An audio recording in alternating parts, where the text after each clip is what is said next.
আল্লাহু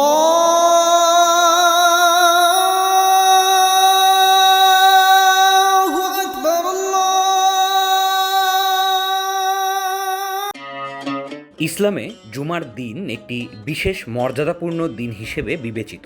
এটি শুধু একটি নামাজের নাম নয়, বরং একটি সাপ্তাহিক সমাবেশ ও ইবাদতের দিন, যা মুমিন মুসলমানদের জন্য আল্লাহ প্রদত্ত এক অনন্য সুযোগ। জুমার নামাজের ঐতিহাসিক পটভূমি এবং ইসলাম পূর্ব ও পরবর্তী সমাজে এর অবস্থান এক বিশাল তাৎপর্য বহন করে।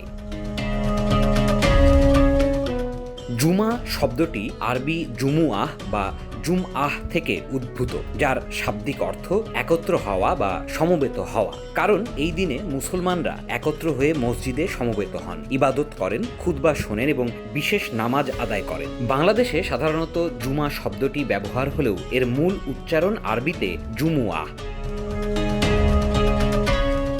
ইসলাম পূর্ব আরবে শুক্রবারকে বলা হতো ইয়াওমে আরুবা। পরবর্তীতে কোরাইশ গোত্রের প্রভাবশালী নেতা কাআব ইবনে লুয়াই প্রথমবারের মতো এই দিনের নাম দেন ইয়াওমুলু জুমুয়া এবং ওই দিন কোরাইশরা একত্র হয়ে আলোচনা করত, ভাষণ শুনত। এই সংস্কৃতি বহু বছর পর নবী মুহাম্মদ সাল্লাল্লাহু আলাইহি সাল্লামের সময়েও প্রচলিত ছিল। পবিত্র কোরআনে জুমার দিনের বিশেষ গুরুত্ব তুলে ধরা হয়েছে। আল্লাহ তাআলা বলেন, হে মুমিনগণ, জুমার দিনে যখন নামাজের জন্য আহ্বান করা হয় তখন তোমরা আল্লাহর স্মরণে ধাবিত হও এবং বেচাকেনা পরিত্যাগ করো। এটি তোমাদের জন্য উত্তম যদি তোমরা তা বুঝতে পারো। সূরা জুমুয়া আয়াত 9।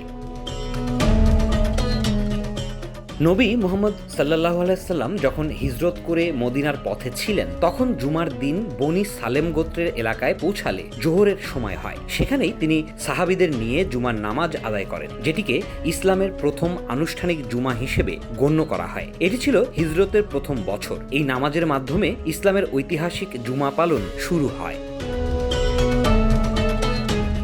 তবে এর আগে রাসূলুল্লাহ সাল্লাল্লাহু আলাইহি সাল্লামের মদিনায় আগমনের পূর্বে হযরত আসআদ বিন জুরারাহ রাদিয়াল্লাহু আনহু এর ইমামতিতে সাহাবীরা মদিনার নাকিউল খাজিমা নামক স্থানে শুক্রবারে একত্র হয়ে নফল নামাজ আদায় করেছিলেন।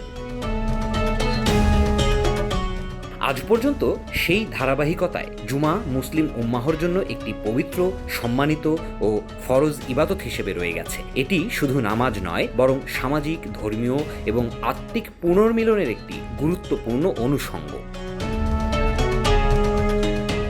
আল্লাহ তাআলা যেন আমাদের সবাইকে জুমার গুরুত্ব অনুধাবন করে যথাযথভাবে তা পালনের তৌফিক দান করেন। আমিন। News desk,